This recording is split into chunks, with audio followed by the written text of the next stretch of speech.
Hello and welcome viewers to my YouTube channel.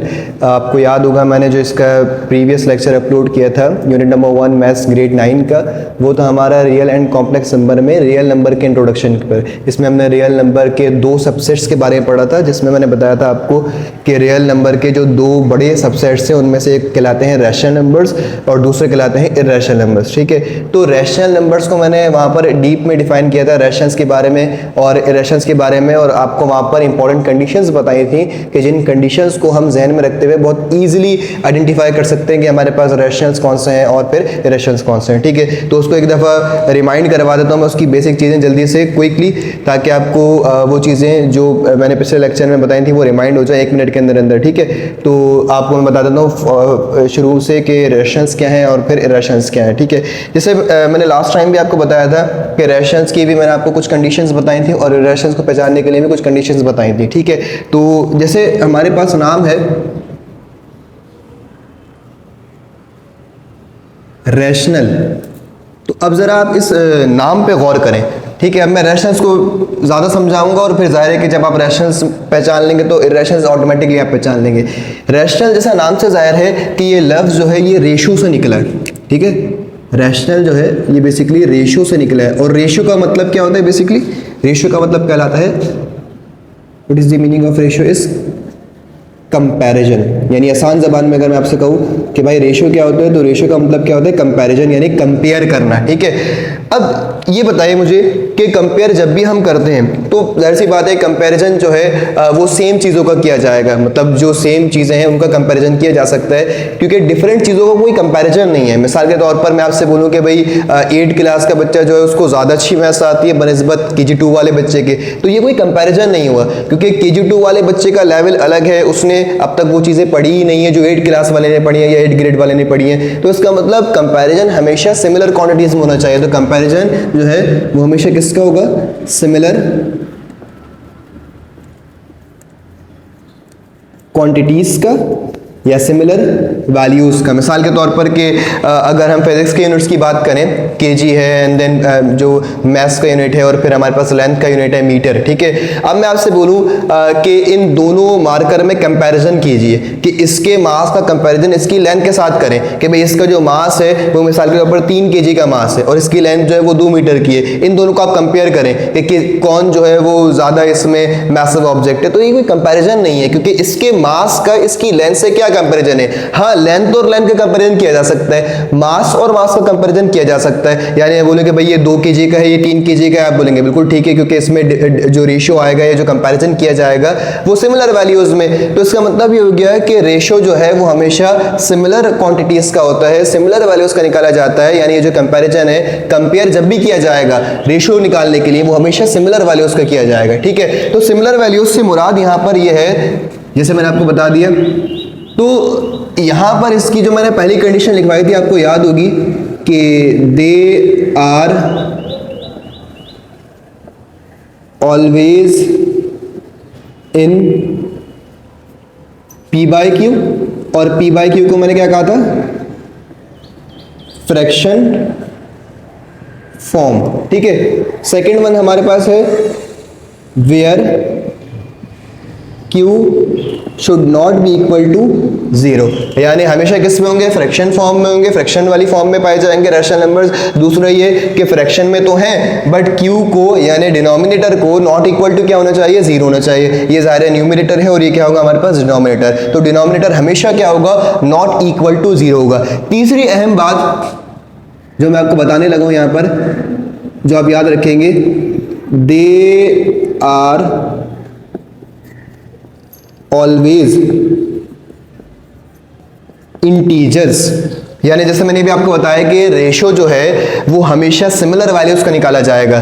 तो यहां पर जो P होगा, P का मतलब न्यूमरेटर, और जो Q होगा यानी डिनोमिनेटर, ये हमेशा क्या होंगे? आपके इंटीजर्स होंगे। इंटीजर्स क्यों होंगे? क्योंकि इंटीजर्स में हमारे पास जो है वो ब्रॉड मैसिव कलेक्शन है नंबर्स की, यानी आपके पास पॉजिटिव नंबर्स भी हैं, आपके पास नेगेटिव भी है और आपके पास जीरो भी है। तो इन नंबर का हम जो है वो क्या करेंगे? कंपैरिजन करेंगे, यानी इन नंबर का हम बेसिकली रेशियो मालूम करेंगे। तो रेशियो हमेशा किसका निकलेगा? सिमिलर वैल्यूज का निकलेगा। तो सिमिलर वैल्यूज के लिए जो हमने वैल्यू सेलेक्ट की है वो क्या है? हमारे पास इंटीजर्स हैं। ठीक हो गया बात। आप हमेशा याद रखेंगे कि ये हमेशा क्या होंगे, इंटीजर्स होंगे। अगर मैं दो अलग अलग सेट ले लेता हूं तो दो अलग अलग सेट का, मैथ्स के दो अलग अलग सेट का जो है वो कोई रेशियो वहां पर नहीं निकलेगा। ठीक है, मिसाल के तौर पर बोला आपसे कि एक नंबर यानी न्यूमरेटर जो है वो प्राइम नंबर है, क्यू जो है वो इंटीजर्स हैं, तो इसका रेशियो कैलकुलेट नहीं किया जाएगा। रेशियो कैलकुलेट करने के लिए इन दोनों को क्या होना चाहिए, इंटीजर्स होना चाहिए। यानी पी की जगह पर जो नंबर आएगा वो भी इंटीजर हो और क्यू की जगह पर जो आएगा वो भी इंटीजर हो। इंटीजर के बारे में मैंने आपको इसके लेक्चर 1 में बताया था कि इंटीजर्स क्या होते हैं। इंटीजर का सेट हमारे पास क्या होता है बेसिकली, अगर हम बनाएं 0 +-1 +-2 +-3 and so on and so forth, यानी positive number and collection of positive number and negative numbers. ठीक है, ये 3 पॉइंट अगर आपने याद रख लिए तो ये वाला सवाल जो है हमारे पास, जो कि एक्सरसाइज 1.1 का है, आप बहुत आसानी से 2 मिनट में कर लेंगे आराम से आप। ठीक है, कौन कौन से 3 point, they are always in p/q यानी fraction form, where q should not be equal to 0 यानी डिनोमिनेटर को 0 नहीं होना चाहिए, और दे आर ऑलवेज इंटीजर्स यानी p और q दोनों को क्या होना चाहिए, इंटीजर होना चाहिए, तभी जो है वो ये इनका क्या पॉसिबल है, कंपैरिजन पॉसिबल है। दोनों अगर इंटीजर होंगे तो इनका कंपैरिजन किया जाएगा, क्योंकि ज़ाहिर सिमिलर क्वांटिटीज का कंपैरिजन किया जा सकता है। और अगर आप कंपैरिजन करेंगे तो बेसिकली हम क्या निकालेंगे, वहां पर रेशियो निकालेंगे, और ऐसे फ्रैक्शन को हम क्या बोलेंगे, दे आर रैशनल नंबर्स यानी फ्रैक्शन। अब इसकी तरफ आते हैं, एक्सरसाइज 1.1 की तरफ क्या कह रहे हैं, identify the following numbers as rational and irrational number and also write in separate column. यहां पर हमारे पास इन्होंने 12 तकरीबन 12 इन्होंने नंबर दिए हुए डिफरेंट, 12 फ्रैक्शन नंबर दिए हुए। ठीक है, अब इनमें पहचानना है कि भाई रैशनल कौन से हैं और इरैशनल कौन से हैं, और उनको फिर सेपरेट कॉलम में लिखना है। ठीक है, तो इसको आप बहुत आसानी के साथ कर सकते हैं। मैंने आपको रैशनल की 3 कंडीशंस बता दी। अगर ये 3 कंडीशंस आपको याद रहे तो आप इनमें से फौरन से जो है वो निकाल सकते हैं कि भाई इनमें से रैशनल्स कौन से हैं। मिसाल के तौर पर अगर हम 1/5 की बात करें तो क्या 1/5 जो है वो p/q की फॉर्म में है, बिल्कुल है, ये फ्रैक्शन फॉर्म में। ठीक है, क्या डिनोमिनेटर में 0 तो नहीं है, तो आप देखेंगे डिनोमिनेटर में 0 नहीं है, बल्कि क्या है यहाँ पर 5 है। तो इसका मतलब ये वाली बात भी सही है 1/5 के लिए, ये वाली बात भी सही है। अब रह गई तीसरी बात कि क्या p और q दोनों इंटीजर्स हैं, तो आप देखें 1 भी जो है वो इंटीजर में लाई करेगा क्योंकि पॉजिटिव 1 इस सेट में लाई करता है, +5 भी जाहिर इसमें लाई करेगा क्योंकि पॉजिटिव नंबर भी हैं और नेगेटिव भी हैं। तो इसका मतलब कि ये तीनों कंडीशन जो हैं वो इसके लिए एप्लीकेबल हैं। तो हम इसको क्या बोलेंगे कि 1/5 के हमारे पास एक रैशनल नंबर है।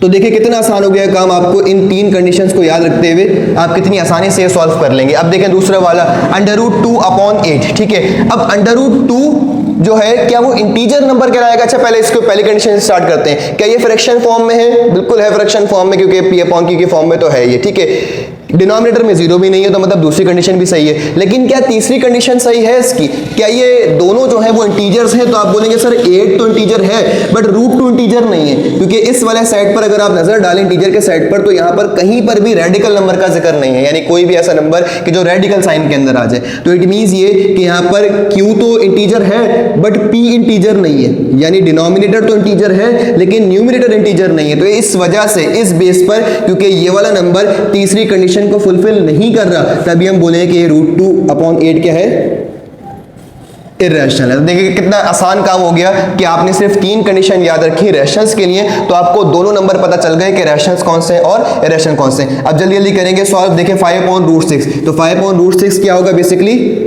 इरैशनल। इरैशनल क्यों होगा, क्योंकि ये फ्रैक्शन फॉर्म में तो है, ठीक है, डिनोमिनेटर में 0 भी नहीं है, लेकिन इसमें यहाँ पर न्यूमरेटर तो इंटीजर है बट डिनोमिनेटर इंटीजर नहीं है। ठीक है, √6 जो है वो इंटीजर नहीं है, तो इस वजह से इसको इरैशनल कह दिया।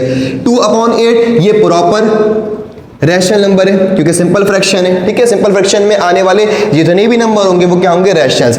ये सिंपल फ्रैक्शन में है, डिनोमिनेटर में 0 भी नहीं है, और अगर आप इसमें गौर करें तो ये दोनों क्या है, बेसिकली इंटीजर्स हैं। अब इस पे आ जाए 1/√3, 1 जो है वो इंटीजर है बट √3 इंटीजर नहीं है, इट मीन्स कि ये क्या हो जाएंगे, इरैशनल हो जाएंगे। यहां से देखें √8 लिखा हुआ है, ये बेसिकली √8 ये मिट गया, √8। ठीक है, तो √8, तो √8 क्योंकि जो है वो हमारे पास आपको पता है कि ये इंटीजर नहीं है। ठीक है, तो इस वजह से इसको हम शामिल करेंगे किसमें, इरैशनल्स में।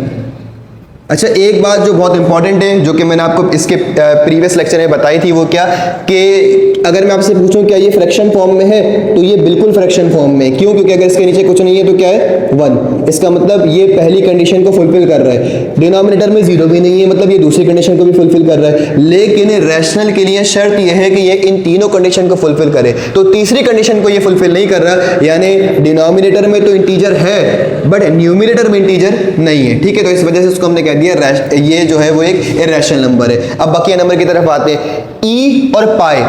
ई जो है बेसिकली ये कहलाता है natural log, base of natural log. ठीक है, लोगैरिथम्स आपने पढ़े ही नहीं है अभी, बट ये मैं आपको बता दूं कि इसकी जो वैल्यू है वो वैल्यू इरेशनल वैल्यू, और वो वैल्यू इरेशनल क्यों है वो मैं फिर आपको इसके नेक्स्ट लेक्चर में बताऊंगा, क्योंकि जब हम टर्मिनेटिंग और नॉन टर्मिनेटिंग की बात करेंगे तो आपको खुद पता चल जाएगा कि ई जो है वो इरेशनल क्यों है। तो ई को भी हम शामिल कर देते हैं इरेशनल्स में। इसको मैं यही लिख देता हूँ कॉलम बना के, ई जो है वो क्या है, इरेशनल। पाई भी इसी वजह से इरेशनल है क्योंकि पाई की जो वैल्यू है वो 3.142 है, और 3.142 कंटिन्यू हो रही है, नॉन टर्मिनेटिंग है, जो कि आपको अगले लेक्चर में समझ में आएगा। तो ये दोनों क्या हो जाएंगे हमारे पास, इरेशनल्स। अब क्योंकि पाई इरेशनल है तो 1/पाई भी क्या होगा, इरेशनल, क्योंकि पाई खुद इरेशनल। अच्छा, इरेशनल नंबर की खासियत ये है कि अगर वो खुद इरेशनल हो तो, और अगर वो अपनी पोजीशन चेंज कर लें, यानी न्यूमरेटर में आ जाए या किसी और नंबर के डिनोमिनेटर में आ जाए, तो इस सूरत में वो उस पूरे फ्रैक्शन को क्या बना देंगे, इरेशनल बना देंगे। तो पाई क्योंकि खुद इरेशनल है तो ये इस फ्रैक्शन को भी क्या बना देगा, इरेशनल बना देगा। ठीक है, इसका रीजन आपको इसके अगले लेक्चर में समझ में आएगा जब आप टर्मिनेटिंग पढ़ेंगे। ठीक है, √5 ये भी क्या है, इरेशनल है, क्योंकि आपको पता है ये वाली बात कि √5 जो है वो बेसिकली दो कंडीशन तो फुलफिल कर रहा है, पहली और दूसरी। फ्रैक्शन फॉर्म में तो है, कुछ नहीं है तो 1 है, डिनोमिनेटर में 0 भी नहीं है, बट तीसरी कंडीशन को ये फुलफिल नहीं कर रहा। तीसरी कंडीशन क्या है, इंटीजर का होना जरूरी है, यानी P and Q they are always, का मतलब ये कि both P and Q must be integers, P और Q दोनों कंटीजर होना चाहिए। तो √5 इंटीग्रल वैल्यू नहीं है क्योंकि ये रेडिकल में आ रहा है, और रेडिकल वाला नंबर जो है वो इंटीजर के सेट का पार्ट नहीं होता। ठीक है, 22/3 ये सिंपल फ्रैक्शन है, और सिंपल फ्रैक्शन मैंने आपको बताया कि सिंपल फ्रैक्शन हमेशा क्या होता है, एक रैशनल नंबर होता है। ये तीनों कंडीशन को फुलफिल करेगा, पहली वाली भी फ्रैक्शन फॉर्म में भी है, डिनोमिनेटर में 0 भी नहीं है, और ये दोनों क्या है, बेसिकली इंटीजर के सेट में लाई करेंगे, दोनों इंटीजर्स हैं, इस वजह से ये रैशनल नंबर है। अब आखिरी वाला 11/12, तो ये भी सिंपल फ्रैक्शन है, और ये भी क्या हो जाएगा आपके पास, एक रैशनल नंबर हो जाएगा, क्योंकि ये भी तीनों कंडीशन को फुलफिल करेगा, फ्रैक्शन फॉर्म में भी है, डिनोमिनेटर में 0 भी नहीं है, और ये दोनों क्या है हमारे पास, इंटीजर्स हैं, इस वजह से ये भी क्या है, एक रैशनल नंबर। एक बात आपको इंपॉर्टेंट और बता दूं, जो कि यहाँ पर क्योंकि सवाल में ऐसा कोई हमारे पास आया नहीं पार्ट, बट ये कि कल को अगर आपके पास ऐसा कोई पार्ट आ जाए तो आपको पता होना चाहिए। देखिए, √8 और √5 इन दोनों को मैंने शामिल किया है किसमें, इरेशनल में। लेकिन अगर कभी ऐसा हो जाए कि मिसाल के तौर पर लिखा हुआ आ जाए √4, क्या मैं √4 को भी इरेशनल का पार्ट बनाऊंगा? क्या मैं √4 को भी ये बोलूंगा कि इरेशनल है? तो इसका जवाब है नहीं।